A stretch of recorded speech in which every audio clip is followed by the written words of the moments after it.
A year after Babita Deokaran's assassination, her family is no closer to seeing justice. Deokaran was shot multiple times on this day in 2021 outside her home, that's in Winchester Hills. She had just returned home from dropping off her daughter at school. Now, at the time of her death, Deokaran was a key witness in an SIU probe into a R332 million PPE tender scandal at the Gauteng Health Department. 6 men have since been arrested for the whistleblower's murder.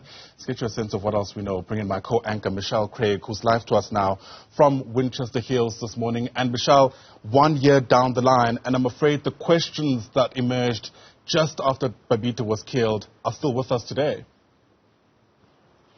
They absolutely are. Good morning, Ayanda, and to our viewers at home as well. It's chilling this morning to be standing here, and not at all because of the weather, but because we are standing meters away from where Babita Deokaran took her last breath.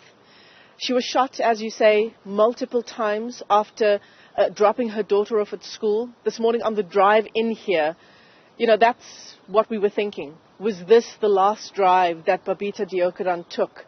And was she aware in the final moments of her life that she was indeed being followed?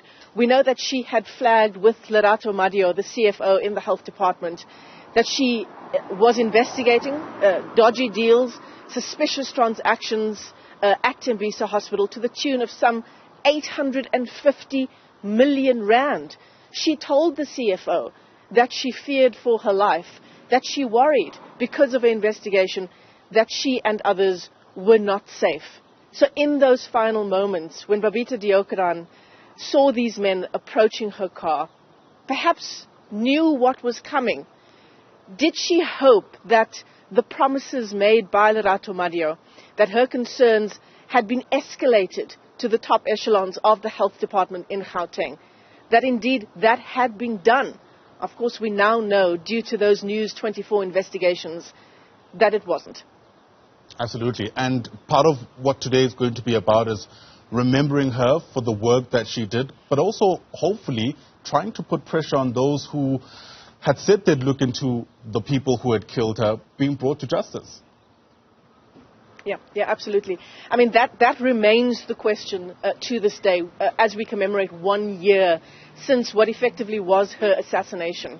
A couple of weeks ago, the Gauteng Health Department and the Premier, in fact, made an announcement saying that an independent forensic investigator would be appointed. We don't know whether that has already been done.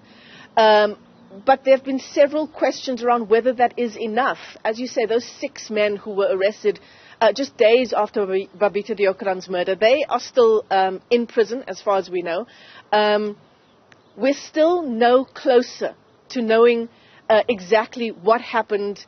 Perhaps we do understand why she was killed, because certainly the investigations by News 24 going through thousands and thousands of emails and WhatsApps between Babita Deokaran and, among other people, the CFO in the health department, Lerato Madio. So we're some way closer to understanding why she was assassinated.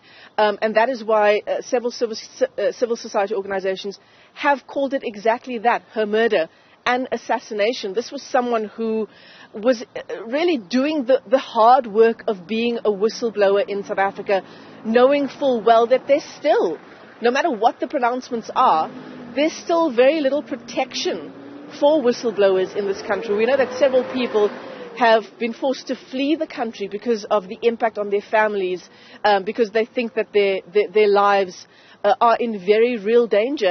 And we know, because of the murder of Babita Deokaran, that is not, just something you say in passing. It is very real. If you're trying to get to the bottom of corruption in South Africa, there's a very real risk to your well-being and to your life. We know that Babita Deokaran was investigating a number of companies, these letterbox companies, we call them, because they exist literally only on paper. She had flagged in her own investigations as well that these companies had very little public presence. Very little was known about these companies that were receiving tenders with Gauteng Health, and more specifically with Tembisa Hospital, outside of the fact that they had a website that often led to nowhere. They had an address that often was just an empty building or an empty lot.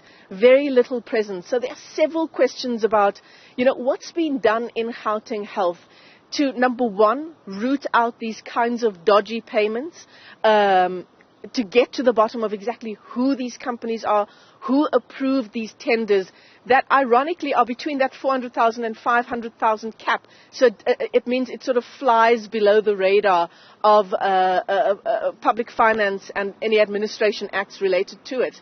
So very little, that's the unfortunate thing. As Babita Deokaran's family prepares for her memorial service today, it's not like they can say, this has been done. This is what Babita fought for, and this is how far we've come to root out corruption in Gauteng Health. Yeah, absolutely. You speak about the cost of speaking out. Certainly the family that's counting that cost exactly a year since Babita Deokaran was killed. Not too far from where you're standing. For now, Michelle Craig, thanks very much indeed. We'll obviously touch base with you throughout the course of the morning.